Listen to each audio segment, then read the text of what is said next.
गांव की बहू। क्या सावित्री, मैंने सुना है कि मालती की बहू ने अपने सास ससुर को घर से निकाल दिया है। अब क्या कहूं, आजकल की बहुओं का कोई भरोसा नहीं है, कब क्या कर दें। मालती की बहू को देखकर कौन कह सकता था कि वो ऐसी निकलेगी। तू सही कहती है। आजकल की बहुओं को देख मुझे तो बड़ा डर लगता है। कहीं मेरी बहू भी ऐसी निकल गई तो। नहीं नहीं, मैं तो गांव की सीधी सादी लड़की से अपने बेटे की शादी करवाऊंगी।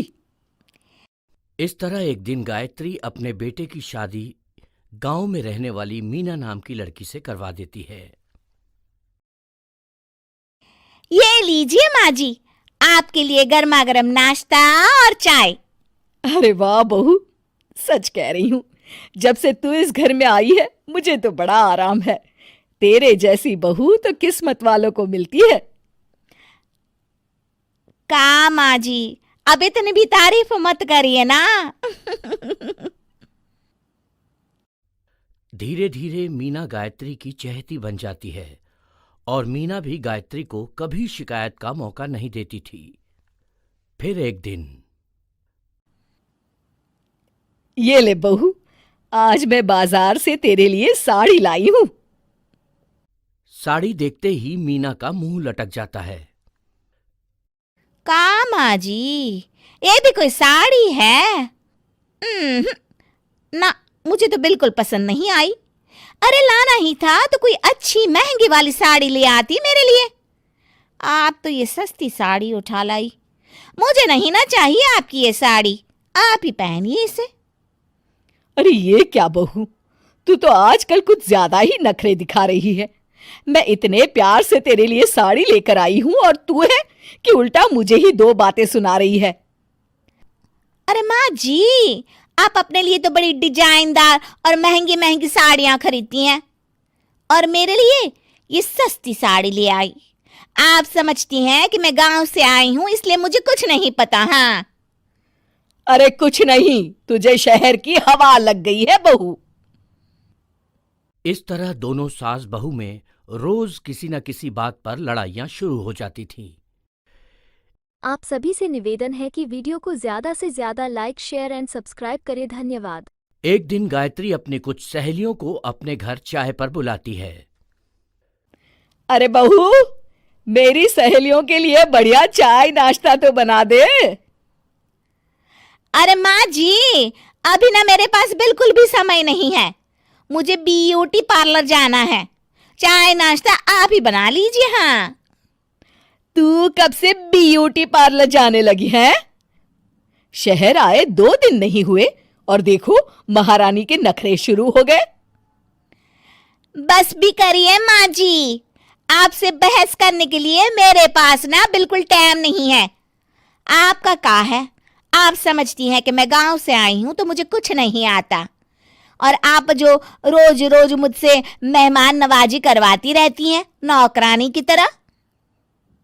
मीना के कमरे में जाते ही, अरे ये क्या गायत्री, तू तो अपनी बहू की बड़ी तारीफ कर रही थी, लेकिन ये तो तुझे कुछ समझती ही नहीं। भाई मुझे तो लग रहा था कि तेरी बहू गांव की है तो सीधी सादी होगी, लेकिन इसने तो शहरी बहुओं को भी मात कर दिया। हाँ। अपनी सहेलियों के सामने अपनी बेइज्जती होते देख गायत्री आग बबूला हो जाती है। अरे क्या शहर और क्या गांव, मेरी तो किस्मत ही फूटी थी जो मैं इसे बहू बना के ले आई। भगवान जाने आगे और क्या क्या करेगी। अब तो मुझे कुछ ठीक नहीं लगता। तू जरा संभल के रहना, कहीं मालती की तरह तेरा भी हाल बेहाल ना हो जाए। अच्छा, अब हम चलते हैं। अपनी सहेली की बातें सुनकर गायत्री थोड़ी घबरा जाती है। अरे ये सुशीला क्या बोलकर चली गई, कहीं इसकी बात सच ना निकल जाए। दूसरी तरफ मीना सारी बातें सुन लेती है। अगले दिन से गायत्री अपनी बहू से कोई काम करवाने से पहले 10 बार सोचती थी। ज्यादातर काम वो खुद ही कर लेती थी।